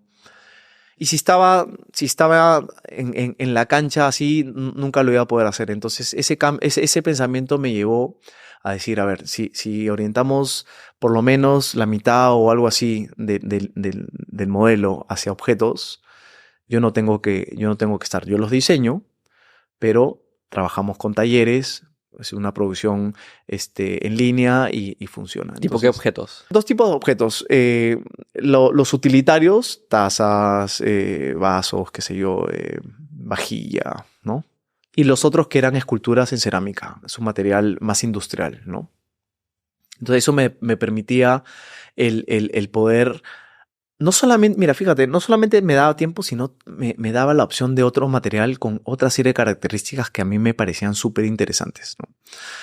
Entonces, para eso nosotros necesitamos tener un canal digital, porque o sea, llenarnos de objetos en la tienda no hacía sentido. Entonces, ahí es donde yo empecé a darme cuenta que si no abríamos el canal digital, esta idea de poder tener más tiempo no iba a funcionar. Entonces, por eso que en realidad hicimos un cambio total del modelo, ¿no? A tratar de todo lo que era producción tenía que partirse en una parte que era exploración, o sea, diseño, prototipos y exploración de objetos, ¿no? Y la parte de administración que ve mi esposa tenía que partirse en ir armando un equipo digital, ¿no? De web, de cómo entender eso. Y toda la web tenía que amarrarse con toda la parte de almacén, de stock y de todo eso, porque después entiendes que si tu expectativa es vender mucho, tienes que tener mucho stock, ¿no? O sea, no hay manera que digas, las ventas se subieron aquí si tu stock no va acorde un poco a la proyección que puedas tener. Y empiezas a entrar en todo ese mundo fascinante, complicado también, pero que es parte de, ¿no? Entonces, ahí es donde nosotros hicimos un cambio muy interesante porque el modelo empezó a funcionar de una manera que no teníamos antes. ¿Qué crees que se viene en el mundo del arte? O sea, tú definitivamente sabes mucho más que yo, pero ¿qué puedes predecir que se viene en los próximos 5, 10, tal vez hasta 20 años? Cosas chéveres que yo veo con respecto al arte es que cada vez más, creo yo, cada uno es como que su propio curador, ¿no? O sea, ¿y qué quiero decir con esto? Y pasa con la gastronomía también, ¿no? O sea, en el arte y en la gastronomía hay este elemento de un curador que es la persona que un poco dice que está bien, que está mal, cuál es la nueva propuesta, que me parece genial, pero nosotros cada vez más sentimos que podemos ser también los propios jueces de lo que nos gusta o lo que no nos gusta, ¿no? Y para mí creo que eso es fundamental porque democratiza, en este caso, el arte y le da la oportunidad a muchos artistas a poder conectar, que me parece algo fundamental porque parte del comienzo de los emprendimientos, hay una pieza fundamental que son las conexiones que uno tiene, sociales, laborales, que no siempre se hablan mucho, ¿no? Porque se habla del trabajo, de la dedicación, de la meta, pero no se habla muy poco de las conexiones que uno tiene, ¿no? Y que son, o en todo caso, las conexiones y las condiciones que uno tiene, ¿no? Sea tener dinero o no, sea tener contactos o no. Yo creo que eso definitivamente siempre sirve, siempre es no empezar de cero, siempre, ¿no? En mi caso, que no las tuve que yo tratar de lograr esa conexión que me hacía falta a base de dedicación, talento y esas cosas, y tratar de justamente lograr conexión, ¿no? O sea, conexión genuina, que la gente vea algo y diga me gusta, no porque me dijo un tío, o me dijo una galería o me dijo un crítico, ¿no? Y yo creo que esa parte genuina y limpia de la interacción que tenemos los seres humanos es la cuota de esperanza que veo con todos los emprendimientos, ¿no? En que alguien ve algo y genuinamente le parezca interesante y le guste, y lo use o lo adquiera, ¿no? En líneas a esa genuinidad del contenido, del arte, ¿cómo crees que en un mundo donde la tecnología cada vez va a estar más inmersa en ese proceso de creación de ese contenido y de ese arte, cambia? Porque, por ejemplo, ahora mucho del contenido que vamos a empezar a ver en línea va a ser creado artificialmente, ¿no? Cuando digo artificialmente me refiero a que es una inteligencia artificial, un algoritmo, una máquina que lo crea, no alguien que lo hizo con un mouse, ¿no? Lo que pasa es que el proceso de hacerlo, la manufactura, del diseño, yo creo que cada vez más se convierte en un proceso. ¿no? O sea, al final yo creo que lo genuino termina siendo la idea. ¿Me dejó entender? Entonces, si yo tallo algo o finalmente le escribo a un programa lo que se me está ocurriendo y lo voy perfeccionando, sea con las manos Es una o herramienta. sea con las palabras claves, el resultado final, para mí, ese resultado final es genuino en el sentido de es lo que tú estás tratando de lograr. Entonces, por eso es que cada vez más la parte del trabajo en sí o de la tecnología, como, no sé, el 3D, la computadora y todas esas cosas, eh, son más herramientas, como tú dices, para poder lograr llegar a este resultado que en este caso uno quiere, ¿no?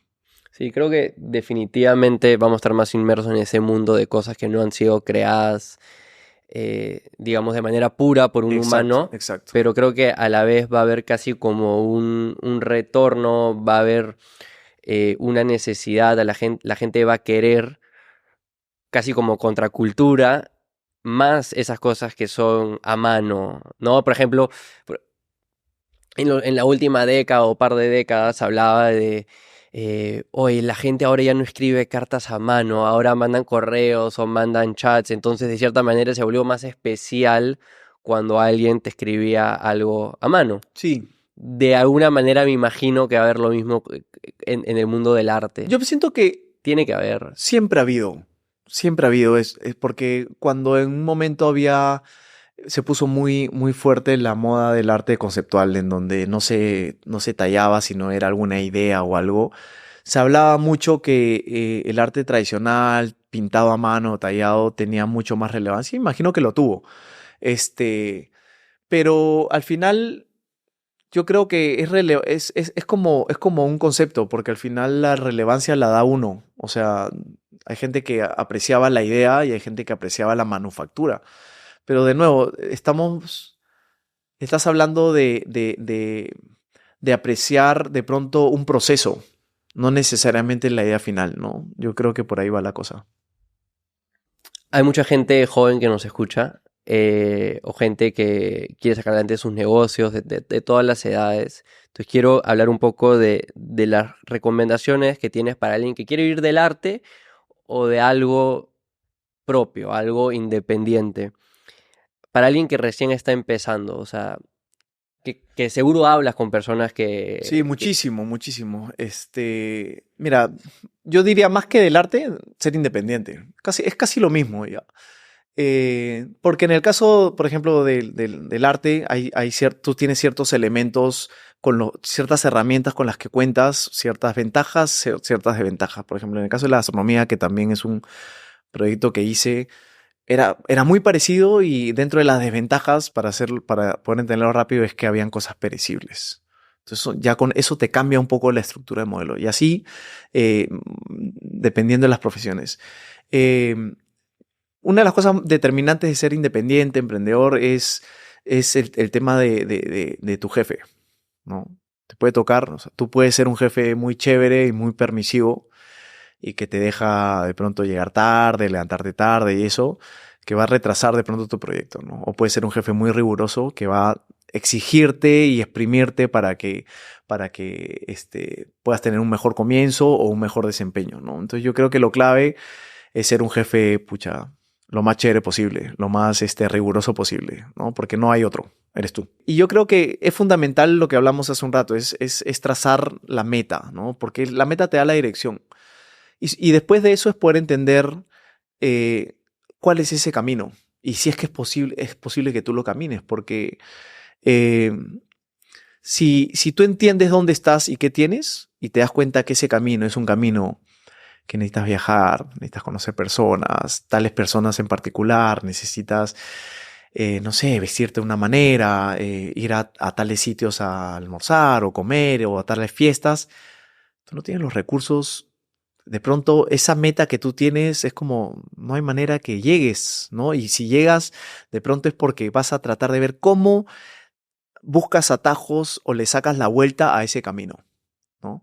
Yo creo que el poder entender dónde estamos y qué podemos hacer es fundamental, ¿no? Hay mucha gente que de pronto, ayer hablaba con unas chicas, eh, que vinieron a conversar y decían, no, que es que necesito, por ejemplo, para hacer un proyecto tal celular, ¿no? Yo le decía, pero ¿cuántos videos puedes editar, ¿no? Con ese celular? O sea, ¿en cuánto tiempo vas a, por ejemplo, pagar ese celular? ¿Qué pasa si por A o B te lo roban? O sea, o el cliente que tienes, ¿qué tipo de resolución necesita? De pronto con el que tienes está bien, tú puedes ir empezando con eso. Entonces, yo creo que el poder entender tu camino y el poder ir alineándote con eso, pero en función a las cosas que tú puedes hacer, es lo básico.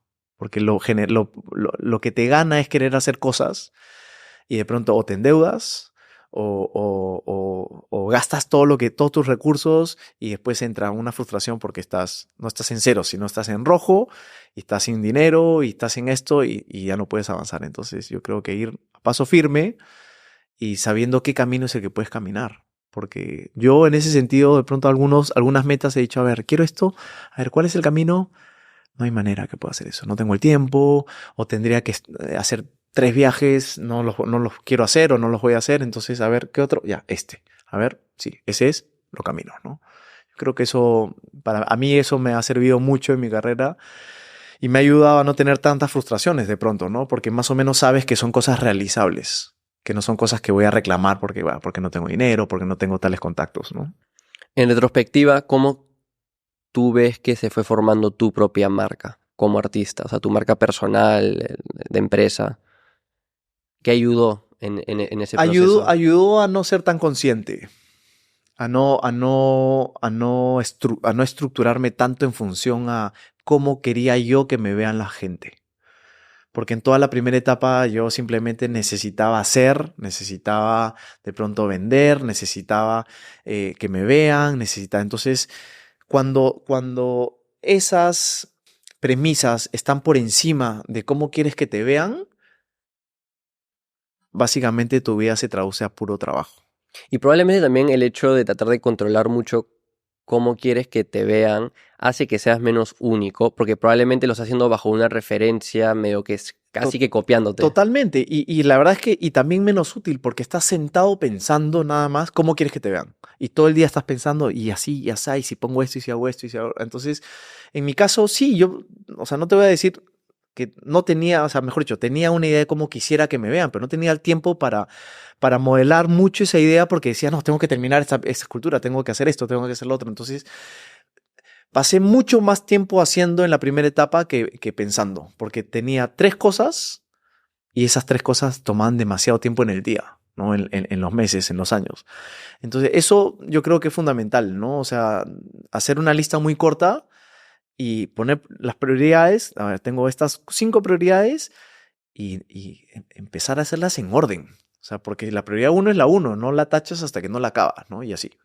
Y relacionado un poco a eso, en tu caso, que trabajas arte, ¿no? Como también podría ser para alguien que crea contenido Sí, o sí, sí, sí. escribe, etcétera, es común que hayan como bloqueos creativos. Totalmente.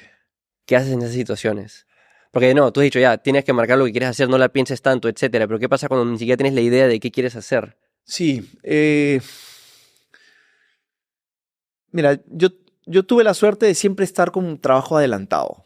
¿Qué quiere decir? Que de una u otra manera tenía el proyecto del mes siguiente y los meses que venían. Entonces, esos espacios en blanco en donde decía, ¿ahora qué hago? Eran muy pocos. ¿Ya? Hasta ahora son muy pocos. Pero cuando lo he tenido, pucha, ahí sí me la he dado artista y he relajado un poco, ¿no? Ya, bueno, lo dejo ahí y voy viendo y no sé, me siento... Cuando he intentado hacer la de artista total en donde pienso que la inspiración va a llegar, nunca llega. Y aquí es donde entendí esta frase de Picasso que decía, la inspiración llega, pero tiene que encontrarte trabajando, ¿no? Entonces, es sentarte, sí, esperando la inspiración, pero con una hoja en blanco y tirando ideas y viendo y viendo y viendo y viendo. Y poco a poco eso empieza a materializarse de alguna manera y ahí aparece. Me haces pensar en algo que escuché de un marquetero, escritor que se llama Seth Godin. Tiene un libro que yo siempre recomiendo, probablemente mi libro favorito de marketing, que se llama This is Marketing, esto es marketing, Seth Godin. Y y él habla de cómo tú tienes que ser un profesional. O sea, él dice de que la autenticidad, el ser authentic, está sobrevalorado en el sentido que la gente dice, no, es cuando, como tú dices, ¿no? Cuando me llega la inspiración, es ser auténtico, el arte tiene que venir a mí. Él dice, no, es como, imagínate si tu cirujano pensara así. Claro, claro. No pensara como profesional, sino como que, ay, hoy día no me siento apasionado por hacer esta cirugía de rodilla en plena operación, Totalmente. ¿no? O un día se le da por decir, no, hoy día no me toca lavarme las manos, ¿no? Es un profesional que tiene su lista de cosas que va a hacer y actúa. Y como artistas, él habla, ¿no?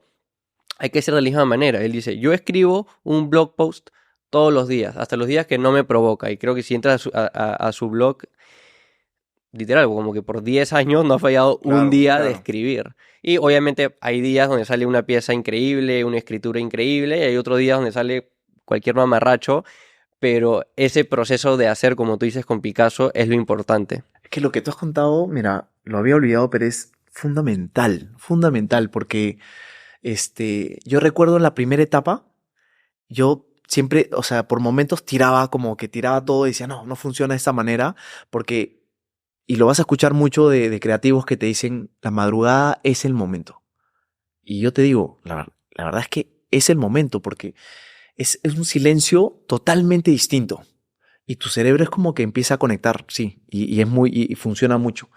Pero yo me empecé a dar cuenta que estaba enchufado en la noche, en la madrugada, y no quieres que acabe porque es como que, no, tengo que seguir porque estoy inspirado, ¿no? Y a veces se te van las 5 o 6 de la mañana y de pronto me empecé a dar cuenta que estaba desenchufado en el día.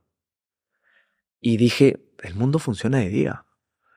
Y ahí yo dije, tengo que hacer el cambio. Y me costó la vida porque no me salía y me repetía a mí, no, es que tú eres de madrugada, tú eres de madrugada, tú trabajas de noche. Entonces, y un día dije, no, o sea, esto de acá tiene que funcionar de día. Entonces, cuando me obligué, como este pata, a canalizar o hacer que la inspiración aparezca en ese momento, las cosas cambiaron. Y efectivamente, creo que lo que más pasa, no solamente en ese momento creativo, sino en la vida en general, es que soy muy consciente que van a salir esculturas chéveres o trabajos chéveres y van a salir otros que no son tan chéveres, ¿no? Entonces, el gran problema es que la vida nos ha orientado a este perfeccionismo del like y las cosas en donde quieres que todo esté perfecto y por miedo a no sacarlo, no lo haces. O hay mucha gente que tiene como 14 cábalas que tiene que cumplir para poder Totalmente, empezar, ¿no? de que Entonces, a mí me ayudó mucho el simplemente así como ese pantalla. Escribo y sale y van saliendo y de pronto cuando vas viendo hacia atrás puedes ir tomando las mejores ideas y ir perfeccionándolas de pronto en algo que te termine gustando mucho más o conectando mucho más. Sí. en este mundo del arte o el de emprendimiento, hay un consejo que tú dirías es el mejor que te han dado. A mí me, a mí me, a mí me fue muy significativo conocer a Tola porque uno era un artista que a mí me encantaba. Y yo en Tola veo algo que hoy veo en en algunas personas mediáticas y es el poder lograr esta conexión entre, un gran número de personas y o sea, la masa y un círculo muy exclusivo, ¿no? Yo creo que ese lograr unir esos dos mundos es algo muy complicado y en este caso Tola lo tenía, ¿no? Mucha gente le gustaba, no tenía mucha idea, pero le parecía chévere, pero había este mundo del arte y de las galerías que de pronto les parecía genial. Yo con él un poco ratifiqué que de pronto muchos de los caminos que había tomado estaban bien, o sea, eran buenos. Y él o sea, con él hablábamos mucho de estrategias, fíjate. O sea, un artista que de pronto mucha gente pensaría que es lo último que le interesa. Hablamos de estrategias, teníamos ahí un par de proyectos para poder sacar esculturas más pequeñas. Al final él falleció a mitad del proyecto. Pero él cuando nació me mandó un poema que la verdad es que fue súper interesante. Es el poema de Ítaca, en donde básicamente habla de la importancia de tener un norte, que era Ítaca, y de la importancia de disfrutar ese viaje. O sea, el viaje teniendo o sea, teniendo la meta presente, ¿no? Y él decía, tienes que disfrutar el viaje, ¿no? El poema te hablaba de eso, de disfrutar el viaje y que mientras más tortuoso, más complicado, más rico iba a ser, ¿no? Entonces, y que al final si llegabas a esa meta y no encontrabas el tesoro o las cosas que te imaginabas, daba igual por todo lo que habías vivido, ¿no? Y yo creo que un poco de eso se trata la vida al final, ¿no? A veces nos matamos tratando de lograr un objetivo y no disfrutando el momento y las cosas que tenemos, ¿no? Y yo creo que a mí al menos ese incendio me hizo decir, wow, hemos perdido todo lo material y lo más importante es estar juntos y es la salud, ¿no? Entonces, ese chip, esa experiencia a mí me hizo entender que, si bien es cierto, estamos en esta vía buscando negocios y tratando de ser exitosos o tratar de lograr objetivos, no perdamos de vista las cosas importantes, ¿no? A veces, por la vida como la tenemos, nunca tenemos tiempo y nunca paramos, ¿no? Y cosas como las que me pasaron a mí y a veces le pasan a personas en donde tienes que parar, te hacen decir, oye, mira, la vida es chévere, el jardín, las flores, ¿no? Mis hijos, mi esposa, ¿no? Las relaciones son importantes. Marcelo, no puedo pensar un mejor final para esta conversación tan Chévere. increíble. Quiero acabar con una dinámica que solemos hacer, varias preguntas rápidas. Chévere, dale. Oportunidades de negocio que ves. Ahora no estoy viendo, tuve una etapa de ver muchísimo, que fue justamente esta etapa después del incendio en donde tenía un poco luz verde de poder probar y miraba de todo. Pero ahora estoy, justamente el poder hacer el ejercicio de probar distintos emprendimientos y de hacer dos, me hizo un poco decir, ok, estuvo bueno y poder regresar y concentrarme en lo que estoy. Ese enfoque es clave. Súper clave, porque tener el fantasma en realidad de a veces y el bicho de querer hacer es difícil y hace que tu mente se va, ¿no? ¿Qué herramientas, softwares usas en tu día a día para gestionar tu vida y negocio? Mira, yo soy muy fan de Apple. O sea, tengo iPad, el celular y el reloj que de una otra manera está todo sincronizado. Dibujo mucho en el iPad y uso todo lo que es el calendario, las notificaciones y todo eso. Pero en el equipo venimos trabajando con Fabro y estamos este siguiente mes cambiando a Monday. Porque es un poco más amigable con el celular, que es una herramienta que usamos mucho, ¿no? El Fabro funciona mucho, pero es más para desktop, ¿no? Si pudieras tomar un café o cerveza con cualquier persona histórica, ¿quién sería? No, te juro que una de las cosas que a mí me gustaría es... me gustaría poder tomar cafés con mi papá. O sea, no, es algo que no hacemos. Siento que estoy en un momento en mi vida mucho más maduro, con 2 hijos, trabajando mucho en la paternidad. Hay cosas que son fáciles, hay cosas que de pronto no tanto. Y creo que el poder entender de dónde venimos y el poder mostrar un poco esa gratitud y ese cariño que de pronto siento que perdemos por el día a día, por estar buscando nuestros sueños. En esta última etapa me es importante tratar de regresar a recuperar esas relaciones. No es que nos lleguemos mal, pero creo que podría ser mejor. Una mala recomendación que sueles escuchar otras personas dar. Yo creo que debe ser... Yo siempre escucho que lo más chévere es hacer lo que te gusta, ¿no? Y siento que es una mentira verdad, ¿no? Porque si bien es cierto, yo hago lo que me gusta, creo que al final, cuando hablamos de trabajo, todo entra dentro del mismo saco, ¿no? Creo que lo importante es entender que las cosas o sea, tienen momentos chéveres y momentos no, ¿no? Entonces, creo que el consejo que dicen, si te gusta, no te vas a quejar, yo creo que eso es mentira, ¿no? Yo me quejo 1000 veces, pero me encanta mi trabajo, ¿no? ¿Una indirecta para los gorditos con corazón o no? No, al contrario, o sea, escúchame, sería loco, o sea, ellos ya tienen personalidad propia y sería un loco el querer matarlos o desaparecerlos, o sea, estamos pensando proyectos de pronto ponerlos a dieta, cosas como esas para que sufran un poquito, pero no, cosas divertidas. Si solo pudieras hacer 2 horas de trabajo a la semana en tu negocio, ¿qué harías en esas 2 horas? ¿Qué haría? Una super obra en 2 horas. No, no, mira lo distinto. Hoy yo he pasado por todos los procesos. Antes te decía, la parte más chévere es estar sucio, lleno de tierra y hacer la escultura. De ahí me encantaba salir a buscar nuevos materiales, piedras y cosas distintas. De ahí me gustaba, qué sé yo, hacer las instalaciones, ¿no? Ver la escultura final con el cliente y estar ahí. Eh, y he pasado por todos los procesos. Creo que hoy de las que más disfruto es de las reuniones con los equipos. O sea, no necesariamente con una persona, sino ver cómo se hizo la organización de pronto de almacenes, o ver la parte del equipo de diseño, cuáles son los nuevos proyectos, por dónde van, ver la parte de taller. Creo que si pasara 2 horas me daría sobrado de reunirme con todas las áreas, que es justamente algo que hoy estoy estructurando, ¿no? Estoy tratando de ver cómo voy acoplando esta nueva etapa de mi trabajo en la empresa, ¿no?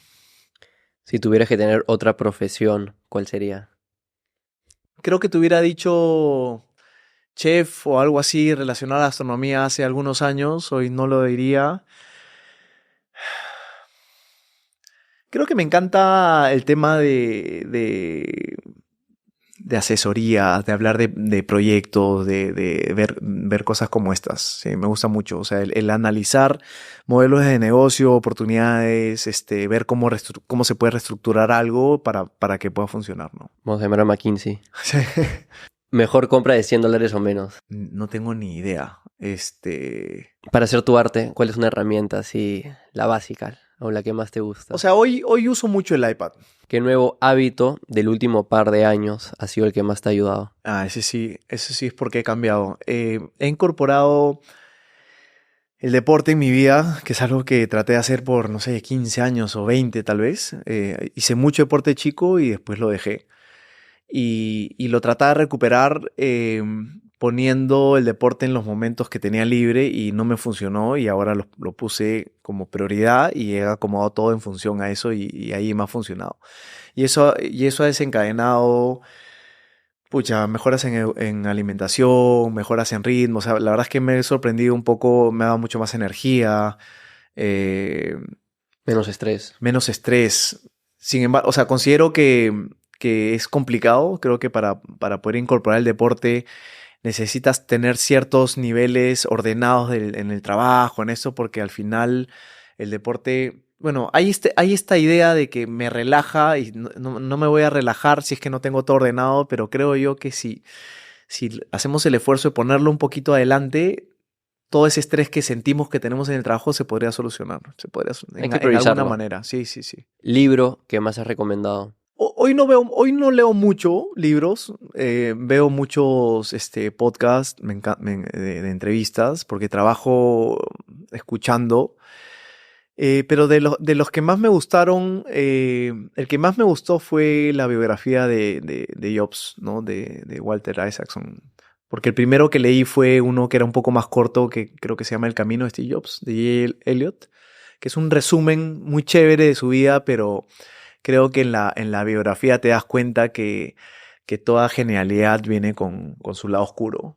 Y creo que es importante para todos entender eso, ¿no? A veces creemos que un negocio exitoso es solamente exitoso, o que el poder tener momentos chéveres son solamente eso, y no. Yo creo que a mayor luz hay lugares donde hay mucha más oscuridad, que es parte de la vida en general. Entonces, entender eso para uno es importante porque te hace ser un poco más comprensivo contigo. Y a mí ese libro, más allá de toda la genialidad y todo lo de cómo cambiaron el mundo, me hizo entender esa parte, ¿no? La parte humana. Ese fue el primer libro también que leí de negocios. Es un librazo. Es un librazo, sí, pero... ¿Película bueno. que más has recomendado?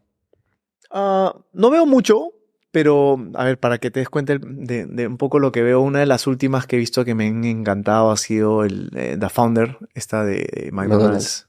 Parece increíble.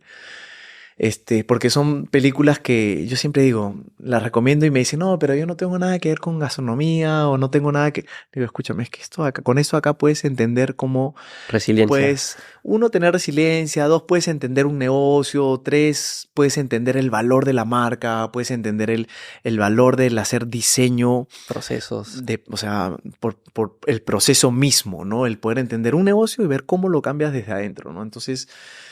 Ese libro en realidad es increíble en ese sentido, ¿no? De pronto el atreverte, ¿no? El poder tener visión, de pronto el entender o sea, muchas personas, o hasta yo inclusive antes de ver esa película, creía que el modelo de McDonald's era la comida y de pronto te das cuenta que hay otro más que es la parte inmobiliaria, que no tenías ni idea y dices, ah, mira. Entonces las cosas te hace entender que hay otros vistas que de pronto uno no tiene, ¿no? Y la última, ¿cuál ha sido la mejor inversión que has realizado? Puede ser de dinero, tiempo, energía. Yo, bueno, cuando tuve el incendio, yo tuve la oportunidad o la decisión de ver si es que me tenía que ir a un lugar a trabajar y era alquilar algo o comprar.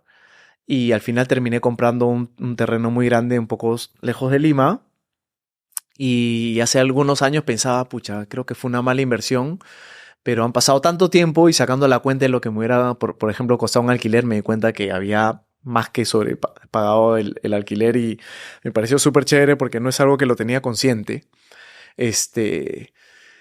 Pero al final yo creo que la mejor inversión es y va a ser mi familia. O sea, yo creo que eso al final es un poco, para mí encierra el círculo de toda esta travesía de vida que tuve y yo creo que más que ser artista, yo creo que el sueño suena un poco cursi tal vez, pero era tener hijos, tener una familia. O sea, yo creo que por eso es que mi vida un poco tuvo ese rumbo, ¿no? Muy, muy, muy familiar, muy sencilla, muy simple en el arte, ¿no?